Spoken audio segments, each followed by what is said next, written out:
You are the Alpha, you are the Omega. Yes, Lord.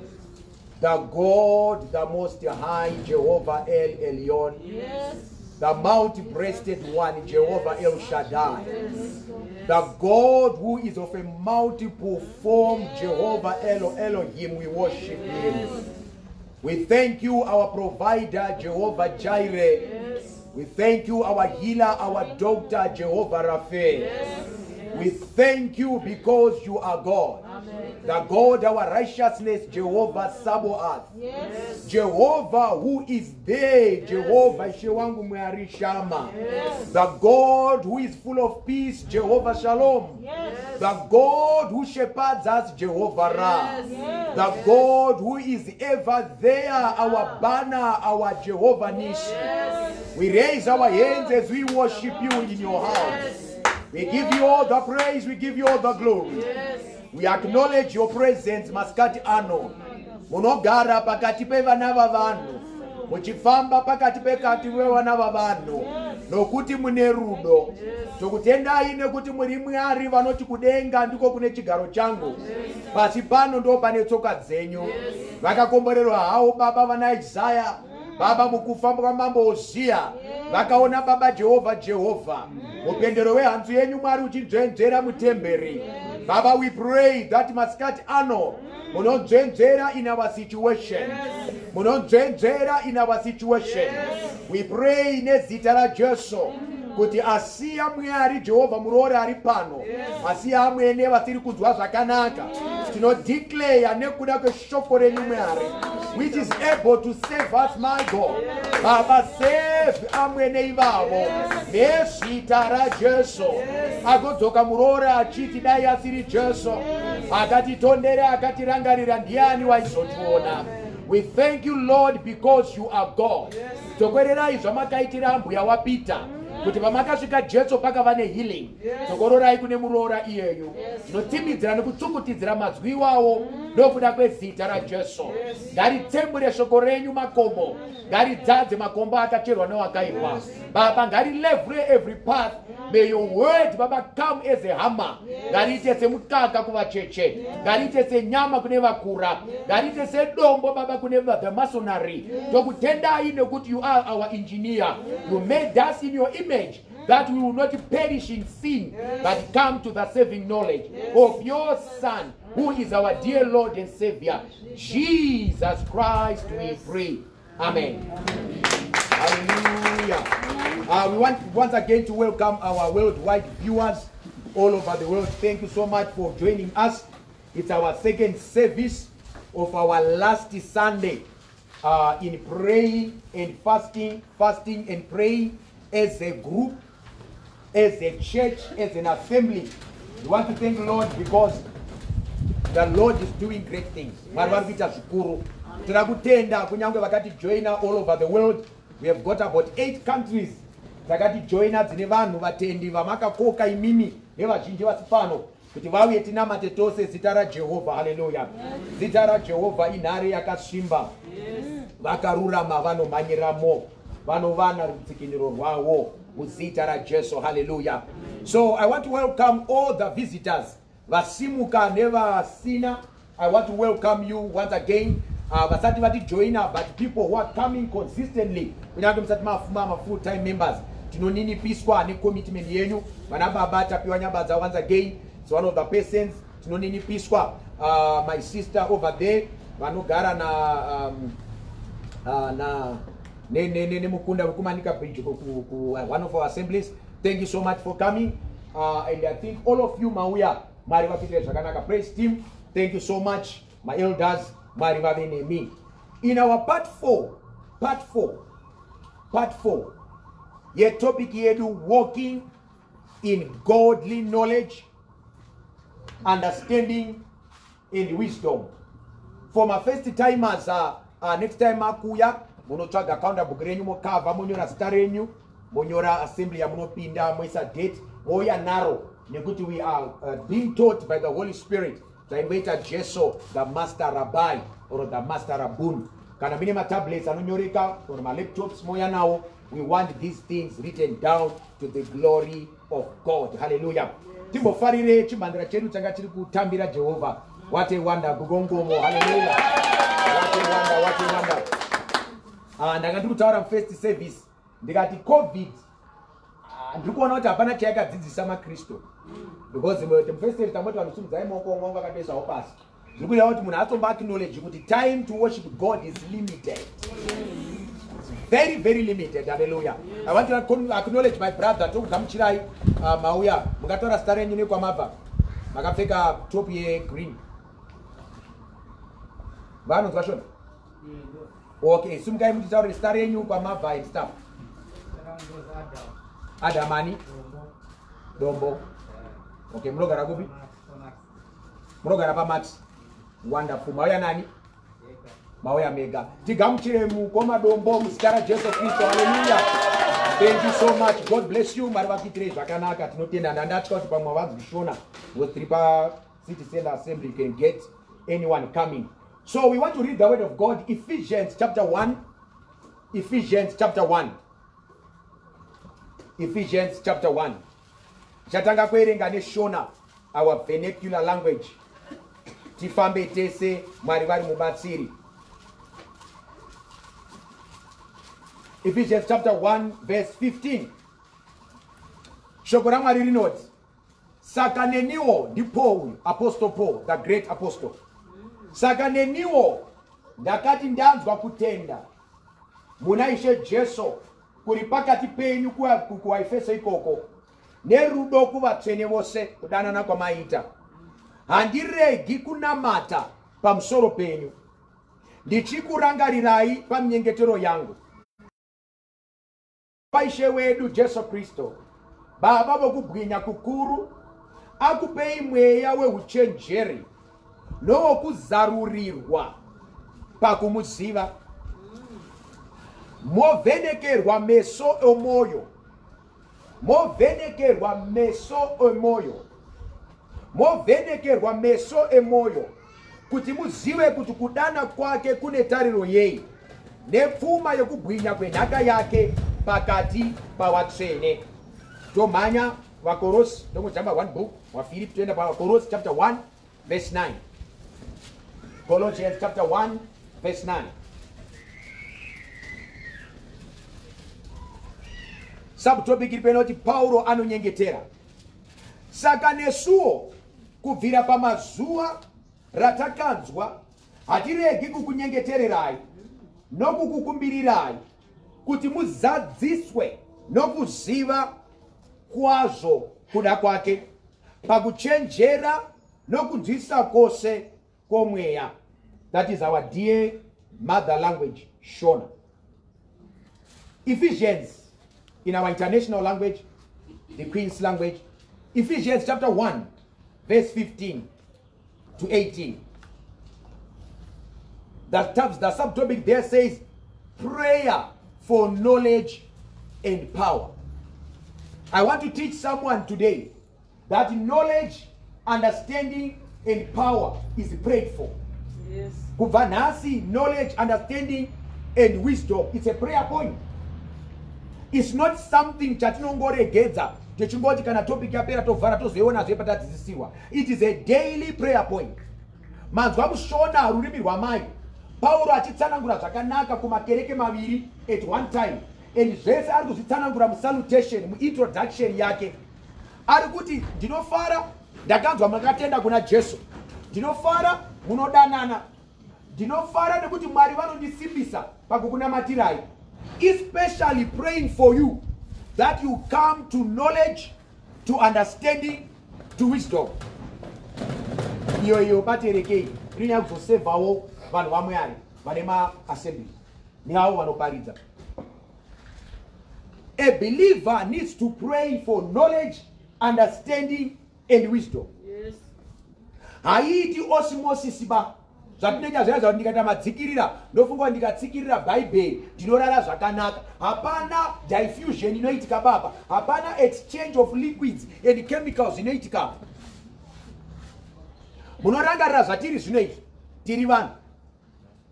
Mbozhanhare yangu iri apa ine capacity netechnology yekuti inobata zviri mumhepo, zviovhaovha, mafrequency ese, ana MTN anobatwa ipopa, ana Vodacom anobatwa. Asi inini newe hatina technology yekuzvibata.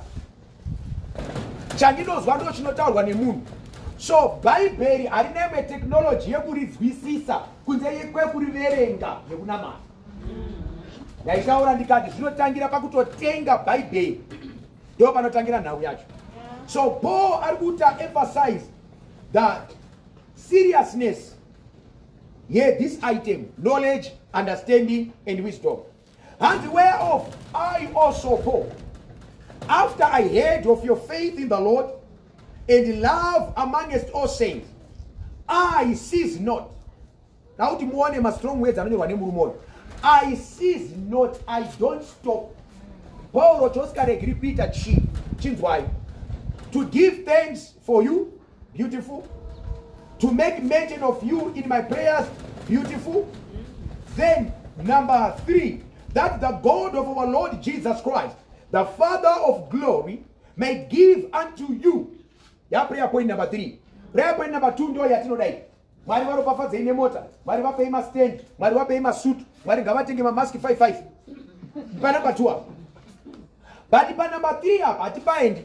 Pari kunzizvo that God through Jesus will give you the spirit of wisdom. So wisdom ya graduator. Kubva kuna 1 Corinthians chapter 12. Painodzi it's a gift of the Holy Spirit. Ya graduator to be a spirit. Because vanhu vazhinji makristu takangwaraka ukamuti hauna chakati nei unobva manyoti chipo chomweya mweya mutsvene wakadzi unopa seunoda so ndo saka ndisina. But wisdom because it's a spirit, everyone must get this spirit. Amen. Hallelujah. Are we learning? Mukaverenga Luke chapter 2 homework kumba verse 40 and 42. You know the Jesus Christ our Lord, without our Lord. Without our Lord.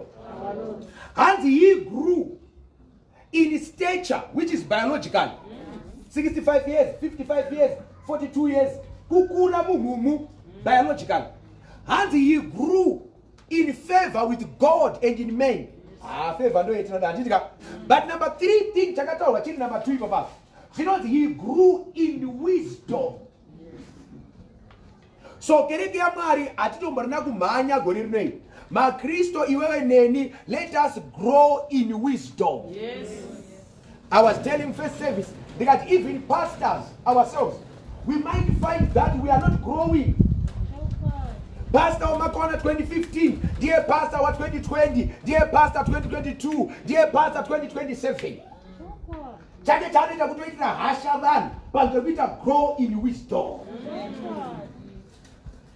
Jesu angari mwari anozi in the beginning was God. Iye akanotora time ari pasipeswa to grow in wisdom. Zvinotiratidza how important, how vital, ukoshi, how precious is wisdom. And makaona kana pa songs atinemba mashoma anotora nezve wisdom, anotora nezve knowledge, anotora nezve understanding. Mazhinji uko uko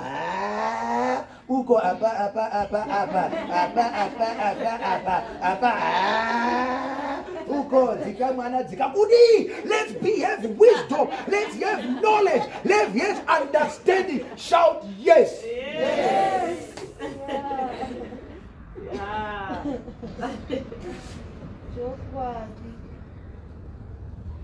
So it's a prayer point. Spirit of wisdom and spirit of revelation and spirit of knowledge. This is Apostle Paul. 3 things. Apostle Paul anga akadzidza mazuva ano tingangoti tu anozi madoctorates. anga atori nguva yacho Dr. Paul anga akadzidza chinonzi theology, religion, religious studies, Bible knowledge, divinity. Aiziva murume. He was a Pharisee of the Pharisees. Aiziva shoko. But anosvika pakuti zvese hazvina maturo till I come to know the spirit of wisdom, spirit of knowledge, spirit of understanding. The church say yes. Yes. Verse 18. Because the eyes of your understanding, which means understanding in a maziso. Kunzwisisa kune meso, itauti meso. Itauti meso. Itauti maziso. Chinonzi kunzwisisa chine maziso. Saka ndikaona inini ndisi kunzwisisa a situation. Problem is because of my sight. Ndaiuza munhu uyu.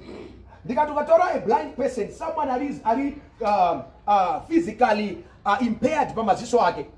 Akabata this pulpit. Anokwanisa kuti it's a door. Anokwanisa kuti it's a table. Maka ye understanding yake, ne knowledge yake, ne kunzwisisa kwake, kuri kumurasisa kuti a table, imaka ye maziso. Saka tikarasika mukufamba kwedu sema Kristo, our problem is not about what we say, but how we see. Ndo saka chona di Bible aripindi by osmosis, rinopinda by visual. Yes. Mind. Romans chapter 12 verse 2. Be you, my Christo, transformed by what? By the renewing of your minds. Maziso akaona mind inoregister. Are we together? Yeah. Maziso akaona mind inoregister. That's why uchonoti kana munhu achida kana kutumwa kana kuita sei kana whatever, chinotanga kuti maoko azoende towards chaonekwa. It is the mind. Ziso rinoona pane vacant chair. I want to sit. Chinozotumwa amakumbo aya. Maziso sees a vacant chair. Then it tells the mind, kuti mind wangori kuti hakuna space. Now you mind go. But mind haiendi. Inotuma makumbo. Makumbo, they go to the empty chair. So tikatadza kuona, tikasaona mushe shoko ra Mwari, it means our thinking is going to be wrong. It means our going action is going to be wrong. It means our result of sitting down, the result is going to be wrong. Because maziso determines zvinofungwa, determines zvinoitwa, determines my results. Hey, ngatimboitere 1 second kufunga upenyu hwedu kuti zvatakaona namafungiro atakaita nemaitiro etakazoita takazoguma taapara. Are we together? Are we together? Are we together? Ndinogara ndakapa this wild example. I call it wild. Mwana akatadza kuona chikoro, musikana, chikoro sechakanaka. Paakatadza kuchiona sechakanaka nekukosha, akaita kuti pfungwa dzake dzizare nezvisizvo, akatuma makumbo ake kuenda kusviko, akaguma amai achiri mwana. Am I teaching? Yes. Am I teaching? Yes. Am I teaching? Am I teaching? So what we see determines our mentality. So Paul is praying that may the eyes of your understanding be enlightened. Saka murikona, that's why takatogara pasi hamadiwa. Hatisi kumbomhanya mhanya, hatisi kumboita kana problem. Tikunyasa kuti ngatidzidze shoko, ngatidzidze shoko, ngatidzidze shoko, ngatidzidze shoko. Nemhaka yei we want to be enlightened. Muraziva kune matopic ekuti tokasa kwaita 2 minutes tatopedza. Hana kana problem. 2 minutes tatopedza. But nyaya knowledge, understanding and wisdom, it takes time. Nemhaka yei tikafoira kuita tinoresult in blind persons. Munoziva you can have a church iri blind. Remember Jesus. Pari paanotaura Because the Pharisees, you are the blind leading the... do I have Bible students here? You are... you are the blind leading the blind. Because even my leaders, they were already blind. They could not tell that this is the Messiah, the promised the Son of God. He has come. They did not know. So, when I took a bit of synagogue, they were also blind. They were also blind. Saka murukona how serious eyes of understanding should be. And I tell you, chinotaura Satan, take a garada so. Neshe kuti akana basa. Amufundisa kubadira kubva kwanga nozvisa zvandibida. Anokugara pachaya pana panozvisa zvandibida. Anoziva kuti nini ndiri manager. Anoziva kuti nini ndiri CEO. Anoziva kuti ndiri kumeeting kupolitics ndinomirirwa inini. Anoziva kuti ndine club yanorana inini. Anoziva kuti ndine business iri kuita maprofeseri inini. No, understanding yako ne knowledge yako ne wisdom yako in the outside world there, it's okay, it's fine. We are talking about knowledge, understanding and wisdom iri muna Mwari. Yekuti Paul anotaura pane imwe nzvimbo akatizvo, I have counted everything rubbish.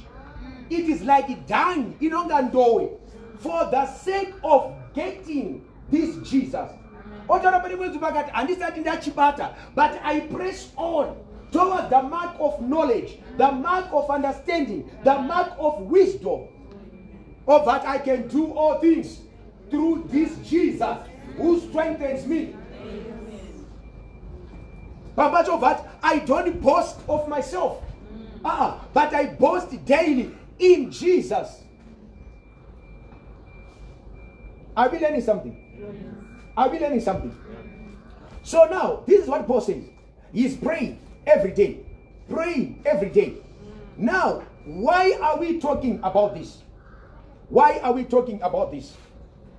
Last week, these three, knowledge, understanding, and wisdom, are keys. My key. My key. Right? Which are important akakosha to spiritual growth. Hatikwanisi kukura pamweya tisina knowledge, tisina understanding, tisina wisdom.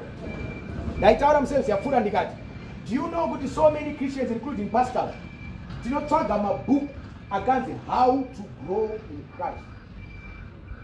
Ngadairwa nemunhu wanje. Tese tiri panapa ndo chokwadi. Kana maybe ndazvitaura kahana yakavhadipa kuti asi sure. Chatinofuna kukura muna Kristu chi. Is it praying and fasting?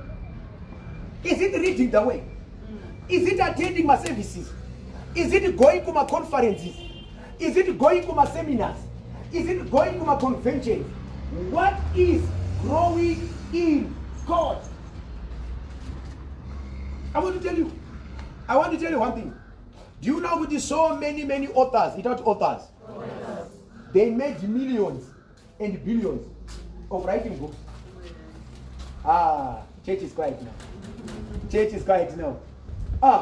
One of my people one just on the end. When I say one guy ever get a man, who's the best author, best seller, who can Google up there, what was the 10 billion copies? My copies were not there. I can 10 billion they were sold. Ukari Google, you know what one writer 25 US. To multiply 25 US by 10 billion. I just on your words, do I have students here? Kakana kuma colleges. Mama gaita mama dissertation in mama research. Unozo nyora not bibliography. Ukaiverenga unozo bachizo. This is another revised version. Revised edition. Arongotora zaka sonyora zongo gadiswa spana A boys kwa I zoramba zizwaro roramba richita mari. Are you seeing? Are you seeing? The question is, arikuweza kutsanangurira vanhu vane hunyope hwekuerenga Bible nevane hunyope hwekutoteerera mufundisi right now kuti how can I grow spiritual? Munoziva ndikakupa ibhuku iroro kana mahara ndikacheka neni ukubvunza mubvunzo weba second page amupasi bera usapindira zvonoziya ba unozipindura ndakambofuna kuti muchikoro chakazvifundisa atidi zvemunoziya zvebhaibheri takupai textbook kana makupindura mubvunzo noti munditi what is faith musataura what is faith yaHebrews 11 verse 1 itaurira yakanyora opa which means vanotaura kuerenga hamba kubvunzi zvinonetsa anongoti papage 276 pane murume wanga aripo wakaita nharo yekuti faith zvakamira so iwo unozoona sei which means kana usina kuerenga page 276 hapana because I argue that I bind you spirit you are a demon pindura zviripi kana usikawirirana nazvo unototi chikoro chenyu chisina bhaibheri ngambodini manza ite sari bhaibheri iye kuda kuti anza ya Tom and Dick and oregera. So I want to tell you the secrets of those authors is they did what people don't want to do. I want to tell you again, I don't know why I'm saying this. You discover with Susma Christo, it's easier for me to read a book one author than the Bible. And so motor hangu zvinhu gunere kana kuti boys and motor hangu book. It's easier baba kutora paper vanoerenga maclassified ese nedzimba dziri kutengeswa neanhu ari kuita aruzimai estate notice kuti ningu akasofa gore rakati wakutengeserwa imba yake pane nezvikwerete unozoerenga zvese izvozvo nemakatuni arimo unoerenga ese ana Fred and Price unoerenga ese bari bhaibheri aerenga mhosva yacho. The devil knows by his spirit of Antichrist that when we read the Bible, we get our eyes open. Yes. Yes. Aha, I got it. Eureka. Aha, I got it. Through reading. So the best way you want is to put it in the Bible. One day I was surprised. Reading a Bible. Kuti kuna knows as my English saying, or my European saying, or knows my common adage, ADAGE. I'm not knows my. Nagona pakaje was it so. Love is not only love until it is given away. Yatakoma na warungu waifunga. Nyambisa ukaenda kuerenga 1 Timothy chapter 3 verse 17. Not if there is a believer who has got material riches and he sees his brother who is in need and he does not help him, he is worse than a sinner. Yes. Love is not only love on the lips, but it is expressed in action. Yes. Manges vanombora. Vatsvaga mzindutara kunani. Makambo zacho chose diary. Kwakuti mudiary pakupera kwemapeji ese anobvira zvakanyorwa ikoko. Iwo ndizverenga so vatakomana handi vanhu vanofunga hapana kufunga zvakabva muBhaibheri. Asi kufunga ndiwe neni because our eyes are blind. That's why mutona Jesu mu ministry yake demoni ranga ine problem naro kunyanya was demon of blindness. Miracles and blindness akatowanda kupinda kubvisa vanhu kumakuwa. Waiweka. Internet anisviki kwamuri. Zorewa kuti wakatofa achiona waitozi ngaatofe akadaro. But mupenyu ari bofu is dangerous war. Who am talking to? A blind person alive is dangerous than a corpse. Jesus would rather go to the blind persons. That's not basa because we don't want to famba, but they are blind. Yes. I prophesy in the name of Jesus. Whosoever is blind in this service, I command by the spirit of revelation, let our eyes be opened in Jesus' name.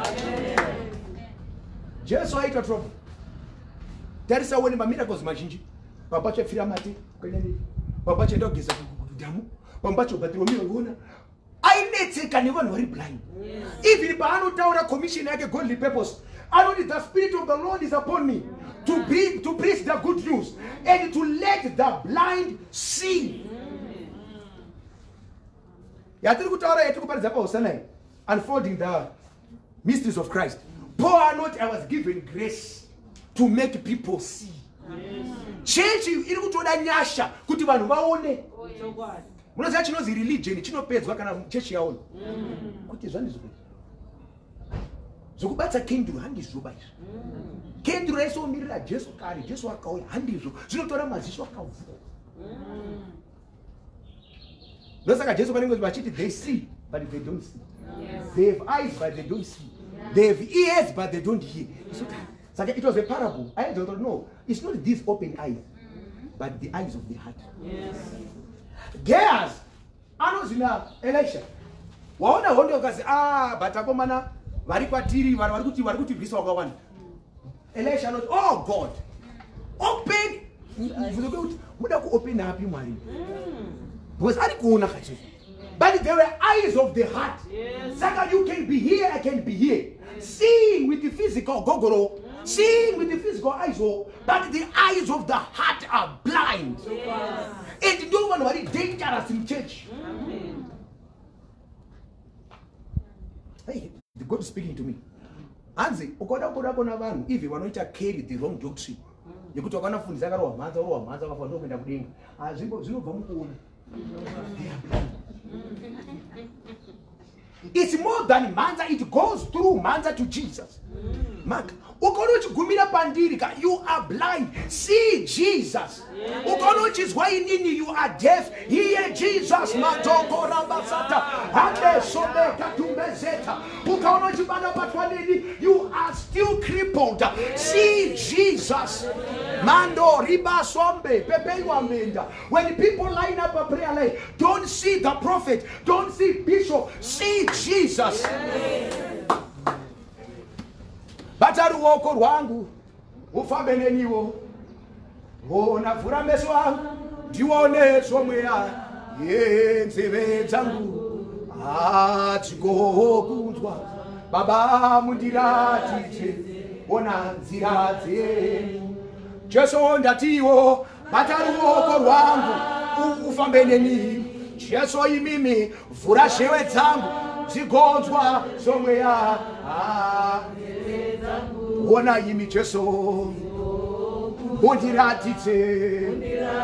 mundiratidze ona tinokuda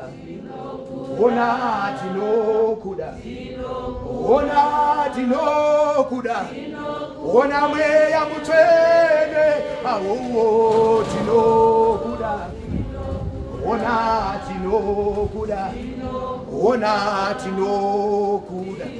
ona mweya mutsvene.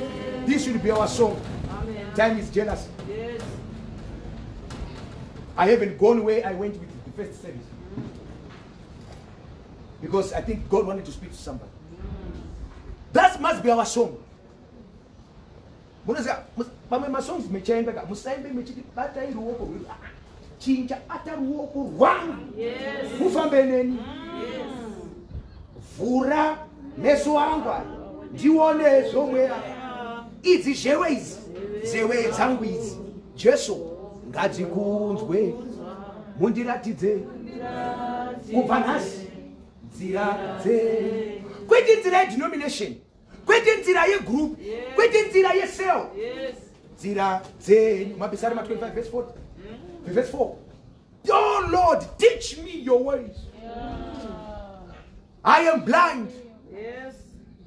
Dione, dinoda, dione, dinoda, dione, dinoda.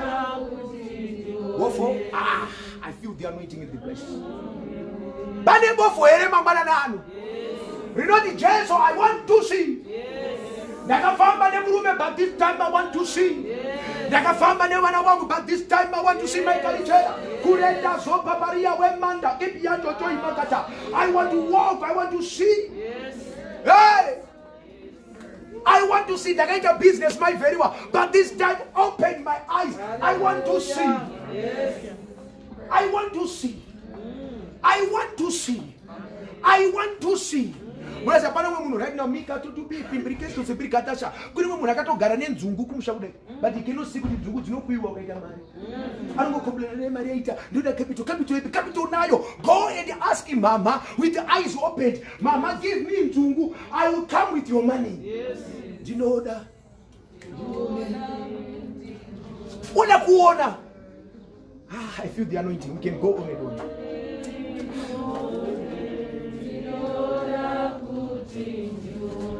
Our money is lying around, but eyes are closed.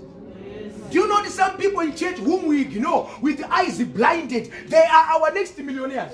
But you can't tell, eyes are closed. You go to Mozambique, you change Tanzania, you change South Africa, you go to Changa. But you have zero. We go to just a deep pen. I want to see. Mande kuchembe pela. Zomzo ikipigi si akata. Open my eyes, I want to see. My daughter, are you listening? I want you to get faith. Yes. God can change history Yes. when you can see. I'm telling you, God is shifting your life. Yes. You think you have achieved, you have not yet achieved. There's great things. Yes. I can hear even the bells being a pastor's wife. Yes. I can see the wedding. I can see. Oh, now everything is turning around. Oh, wait. You receive by faith. His wife. As long as I can touch. Can you take a tablet? You take your tablet. As long as I can touch, everything has changed around. Irim shop tablet. But if I can see. Everything is turning around. Wait. I can see. Everything is turning around. Can I wait? Kutukutura ring to Ambuya. You need a marry. What you got to go to buy? 34, 44. All right. Hey, I can see. I can see. Baba. Everything is turning around. Hey, I can see. Whoa. Everything is turning around. Now, second service. Yeah. Genesis 18. Abraham Akazizo, stand up. Your shoulder square. Yeah. Look as far as your eyesight. Yeah. Not as far as my feet. Yeah. I feel the anointing in the flesh. I wouldn't put Tanzania to eat and water. I wouldn't put that. But you need to see Babuta Marakata. What he says, the gap is not monotonous. You need to see yourself driving. See yourself driving. One of the camera motor yacho. Because you want to video the fun guy, madam, you can't show. No good money for that guy. That's why the devil blinds people. Yes. No good thing about Mark chapter 8. If I'm not mistaken. Amen. So as one same it, but no. Don't I say it because the financial sponsor of one the therapy. Sit down proper now. I acknowledge grace. May you please, may you please, I beg you by the message of Jesus.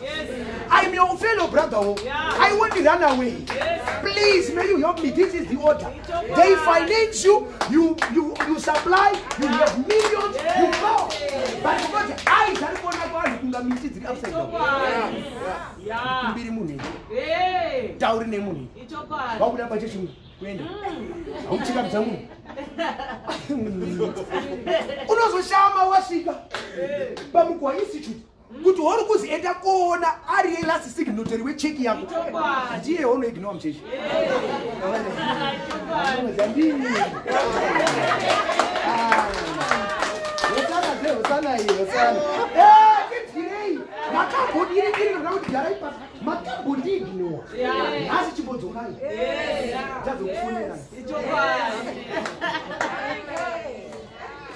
I love you by the love of God.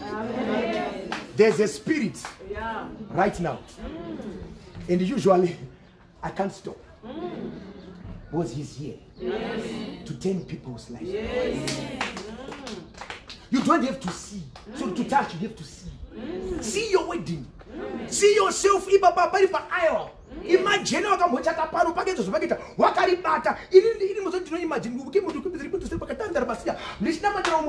imagine